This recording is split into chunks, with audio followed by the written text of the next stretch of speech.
ഉഷസ്സിൽ മുനിവരന്റെ പുത്രരായ കുമാരന്മാരുമായി കാളിന്തി നദി കടന്നു. ആ വഴിയിൽ കൂടി നടന്ന് ചിത്രകൂട പർവ്വതത്തെ വേഗത്തിൽ പ്രാപിച്ചു. അവിടെയാണ് സുനിർമ്മലമായ വാൽമീകിയാശ്രമം. ആശ്രമത്തിൽ പ്രവേശിച്ച് അവിടെ ഇരിക്കുന്ന മുനികുല സത്തമനെ കണ്ട് ശ്രീരാമൻ നമസ്കരിച്ചു. അപ്പോൾ വാൽമീകി മഹർഷി ഏതു രീതിയിൽ ശ്രീരാമനെ ദർശിച്ചു എന്ന് തുടർന്ന് വിവരിക്കുന്നു.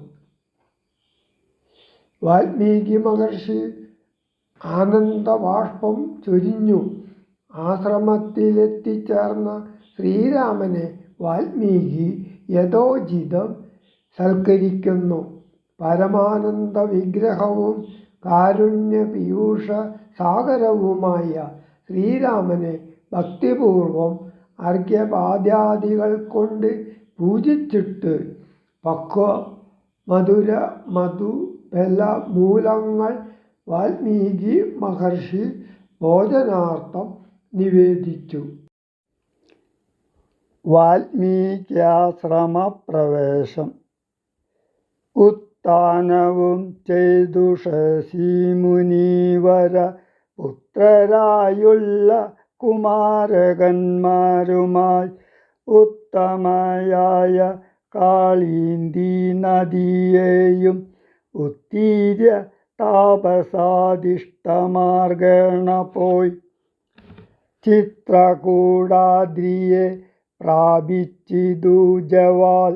തത്ര വാൽമീകി തന്നാശ്രമം നിർമ്മലം നാനാമുനികുലസങ്കുലം കേവലം നാനാമൃഗദ്വിജാകീർണം മനോഹരം ഉത്തമവൃക്ഷാലതാപരീശോഭിതം നിത്യകുസുമദലദല സംയുതം.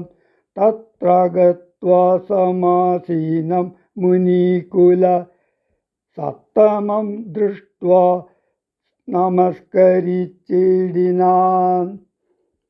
രാമം രമാവരം വീരം മനോഹരം കോമളം ശ്യാമളം കാമദം മോഹനം കന്ദർപ്പസുന്ദര മിന്ദീവരേക്ഷണ മിന്ദ്രാദിവൃന്ദാരകൈരഭി വന്ദിതം ബാണതൂണീര ധനുർധരം വിഷ്ടഭ ത്രാണനിപൂണം ജടാമകുടോജ്വലം ജാനകീലക്ഷ്മണോപേതം രഘൂത്തമം. മാനവേന്ദ്രം കണ്ടു വാൽമീകിയും തഥാ സന്തോഷബാഷ്പാകുലാക്ഷനായി രാഘവൻ തൻ തിരുമേനി ഗാഢം പുണർന്നിടിനാൻ. നാരായണം പരമാനന്ദവിഗ്രഹം കാരുണ്യപീയൂഷസാഗരം മാനുഷം പൂജയിത്വാ ജഗൽപൂജ്യം ജഗന്മയം രാജീവലോചനം രാജേന്ദ്രശേഖരം ഭക്തിപൂണ്ടർഘ്യപാദ്യാദികൾ കൊണ്ടത മുക്തിപ്രദനായ നാഥനു സാദരം.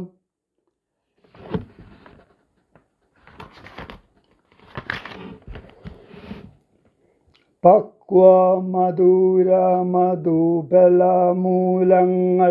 ഒക്കെ നിവേദിച്ചു ഭോജനാർത്ഥം മുതാ. ഭുക്ത്വാ പരിശ്രമം തീർത്തു രഘുവരൻ നത്വാ മുനീവരൻ തന്നോടരുൾ ചെയ്തു. താതാജ്ഞയാ വനത്തിനു പുറപ്പെട്ടു സോദരനോടും ജനകാത്മജയോടും ഹേതുവോ ഞാൻ പറയണമെന്നില്ലല്ലോ വേദാന്തിനാം ഭവതാമറിയാമല്ലോ. യാതൊരിടത്തു സുഖന വസിക്കാവൂ സീതയോടും കൂടിയെന്നരുൾ ചെയ്യണം. ഇദ്ദിക്കിലൊട്ടുകാലം വസിച്ചിടുവാൻ ചിത്തെ പെരികയുണ്ടാശ മഹാമുനെ. ഇങ്ങനെയുള്ള ദിവ്യന്മാരിരിക്കുന്ന മംഗളദേശങ്ങൾ മുഖ്യവാസോചിതം.